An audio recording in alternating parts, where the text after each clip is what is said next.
It is a remote property. It's very obvious that this was a cover-up. For years, this place was shrouded in secrecy. This is a lease that goes back decades. The billionaire behind the sprawling Zorro Ranch south of Santa Fe is gone. Only Jeffrey Epstein and his accusers know the dark details of what went on here near Stanley, New Mexico.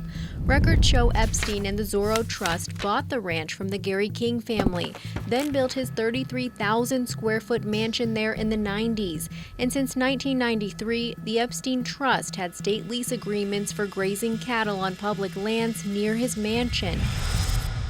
And to your knowledge, what was that land being used for? One can only speculate, and I have to tell you, Gabrielle, my staff, this has been a difficult topic for us to tackle. Thinking about what state land might have been used for has been difficult. State Land Commissioner Stephanie Garcia Richard took office in 2019. That year, with the Zorro Ranch and Cypress Inc. She canceled a decades-long lease agreement the state had with Epstein for nearly 1,300 acres of grazing land. We want to encourage a ranching family to use it. We want to encourage rec access to the area. We've even talked about some type of memorial site to just recognize what folks went through, what young girls and women went through in this area and on state land.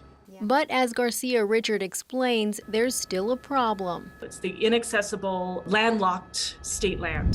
This map shows the two properties in blue canceled in the lease agreements. Garcia Richard says this section is landlocked. The surrounding private property owner, she says, refuses to grant access. My staff and I went out to do a field visit to access the exact acreage you were talking about, and were denied access by the private landowner. Nearly 7,600 acres of private property surrounds the state's land. That's a pretty big ranch. We requested records in Santa Fe County to verify how much land the Epstein estate still owns, and what we uncovered is bizarre.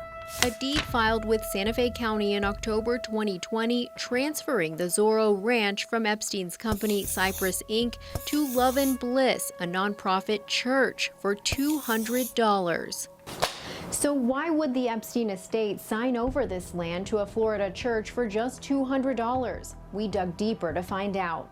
The listed address for Love and Bliss Church is a small home in Redington Beach, Florida. Founded in 2018, the Christian nonprofit's listed president is 22-year-old Alexander Lisinski. Florida records show he was arrested in 2017 for stalking and again in March for battery.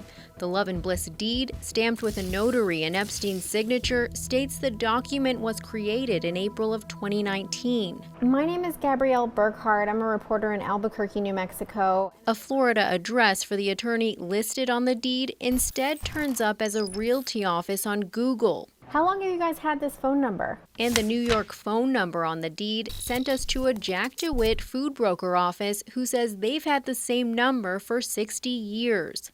Maybe even more so than years. Finally, I have in front of me a warranty deed we reached a representative from the Epstein estate that shows a portion of the Zorro Ranch in Stanley, New Mexico was deeded over from Cypress Inc.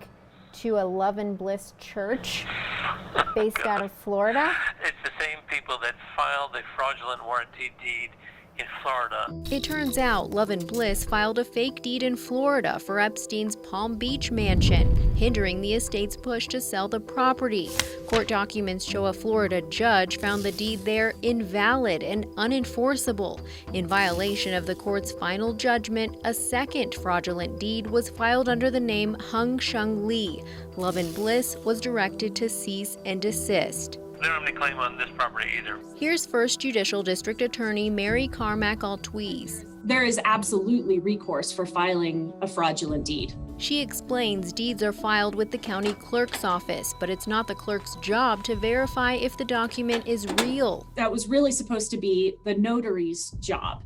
What would be the motivation of somebody filing a fraudulent deed? They think that they can get in and maybe then start selling off pieces and portions of it and get away with it. And then it would just perpetuate the fraud because new innocent owners would come in, give these people money, and then be part of this scheme and not actually own that. So I think it's great that you caught it because hopefully you've stopped it in its tracks. The Epstein estate says it's preparing the Zorro Ranch for sale. They'll take court action to clear the fake deed, and funds will go toward the victim compensation program. And unfortunately, those cases were swept under the rug.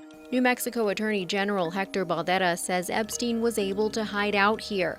Over the years, women came out accusing the New York-based investor of sexually abusing them at his New Mexico ranch.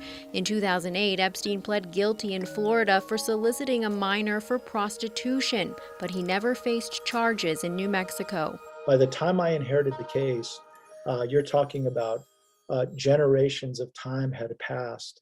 And I think that was part of the illicit cover-up of a very powerful individual. The convicted sex offender died in jail in 2019, awaiting trial on sex trafficking charges. His death ruled a suicide. As for his New Mexico mansion and canceled state lease, The feds are in the best position to seize those assets. If New Mexico had proper access to this grazing land, what would you be able to do with it? Ultimately, we would like to see the land returned to New Mexicans. Gabrielle Burkhart, KRQE Investigates.